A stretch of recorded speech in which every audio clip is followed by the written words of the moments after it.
எப்பவும் சட்னி ஒரே மாதிரி அரைக்காமல் கொஞ்சம் வித்தியாசமாக அரைக்கலாம். நான் தேங்காய் உடச்ச கடலையும் எள்ளும் எடுத்து வச்சுருக்கேன். அதை வச்சு எப்படி அரைக்கிறது அப்படிங்கிறது வந்து பார்ப்போம். நான் ஒரு பெரிய வெங்காயம் எடுத்து வச்சுருக்கேன். ஒரு 10 சின்ன வெங்காயம் வந்து உரித்து வச்சுருக்கேன். அதையும் அதில் வந்து எண்ணெயில் வந்து சேர்த்துக்கிறோங்க. ஒரு சின்ன துண்டு புளி அதையும் சேர்த்துக்கிறோங்க. ஒரு இஞ்சி ஒரு துண்டு, 3 பல் பூண்டு.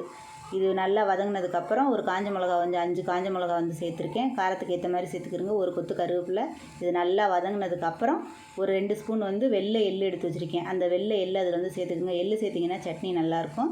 இதில் வந்து உடச்ச கடலை வந்து ஒரு 1/4 கப்பு வந்து எடுத்து வச்சுருக்கேன். அதையும் நல்லா வந்து வதக்கிக்கிறோங்க. இது வந்து அடுப்புலேயே வந்து ஃபுல்லாக வதக்கிடணும். அடுப்பை ஆஃப் பண்ணிவிட்டு தேங்காய் 1/4 மூடி நம்ம திருவி வச்சுருக்கதை அதில் வந்து சேர்த்துக்கிறோங்க. இது நல்லா ஆறுனதுக்கப்புறம் உப்பு சேர்த்து நல்லா நைஸாக வந்து நம்ம சட்னி எப்படி அரைக்கிறோம் அந்த மாதிரி அரைச்சிக்கிறோங்க. அரைச்சிட்டு இதுக்கு வந்து ஒரு தாளிப்பு முத்திரம் சேர்த்துக்கிறோங்க. எண்ணெய் கொஞ்சம் சேர்த்துக்கிறோங்க. கொஞ்சம் கடுகு, ஒரு கொத்து கருவேப்பிலை சேர்த்து இதை தாளித்து கொட்டிடுங்க. நமக்கு வந்து நல்ல டேஸ்ட்டான வேர்க்கடலை எள்ளு சட்னி வந்து ரெடி ஆயிரும். இது இட்லி தோசைக்கு வந்து டேஸ்ட்டு சூப்பராக இருக்கும். நீங்களும் ட்ரை பண்ணி பாருங்கள். எப்படி வந்திருக்கு அப்படிங்கிறது வந்து கமெண்ட்டில் வந்து சொல்லுங்கள். நெக்ஸ்ட் வீடியோவில் பார்ப்போம்.